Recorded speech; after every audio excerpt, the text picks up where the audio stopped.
Bismillahirrahmanirrahim. Assalamualaikum warahmatullahi wabarakatuh.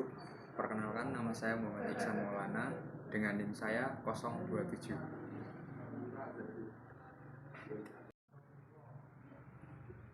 Assalamualaikum warahmatullahi wabarakatuh. Perkenalkan, nama saya Masnunatur Rahimah dengan NIM 122.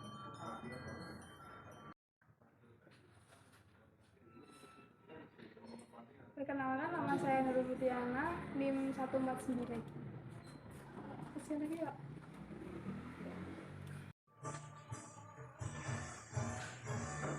Kami dari HKIID Angkatan 2022 akan memenuhi tugas mata kuliah Ilmu Negara dengan materi Asal Mula Kekuasaan Negara.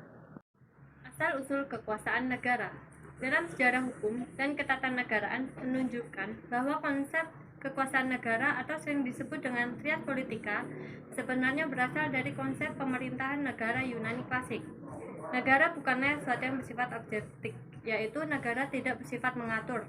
Tugas negara adalah menciptakan hukum yang harus dilakukan oleh para pemimpin atau para penguasa yang dipilih secara saksama oleh rakyat. Socrates kala itu menantang keras apa yang dianggapnya bertentangan dengan undang-undang.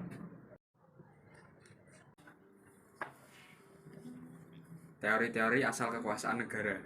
Yang pertama, teori ketuhanan. Teori yang bersifat ketuhanan merupakan teori tertua dalam kerangka asal-usul negara.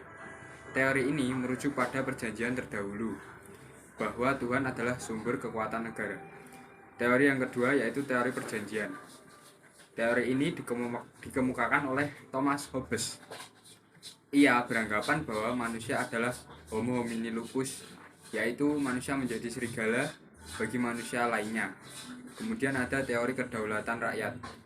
Maksud dari teori ini adalah kekuasaan tertinggi berada di tangan rakyat. Kemudian ada teori kedaulatan negara.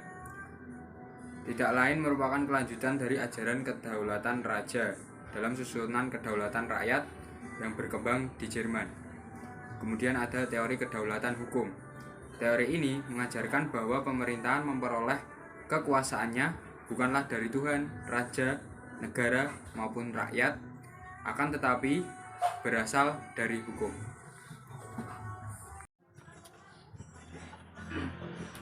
Kekuasaan negara. Definisi kekuasaan negara secara umum merupakan perilaku untuk mengaruhi seseorang. Kekuasaan bisa juga diartikan sebagai kemampuan seorang atas kelompok orang dalam mempengaruhi tingkah laku orang lain agar mereka dapat menuruti bahkan mengikuti keinginan dari pelaku tersebut. Kekuasaan negara memiliki tiga teori. Yang pertama yaitu teori teokrasi.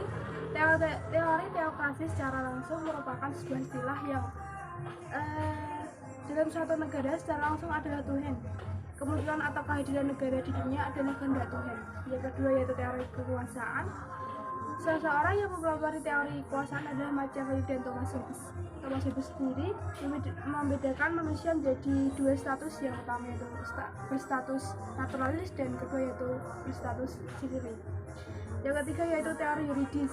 Teori yang ini adalah untuk mencari dasar dari hukum kekuasaan negara dengan melalui tahapan tiga golongan yang dibagi menjadi dua, yaitu teori patriarkal, yang kedua yaitu teori pemisahan kekuasaan negara.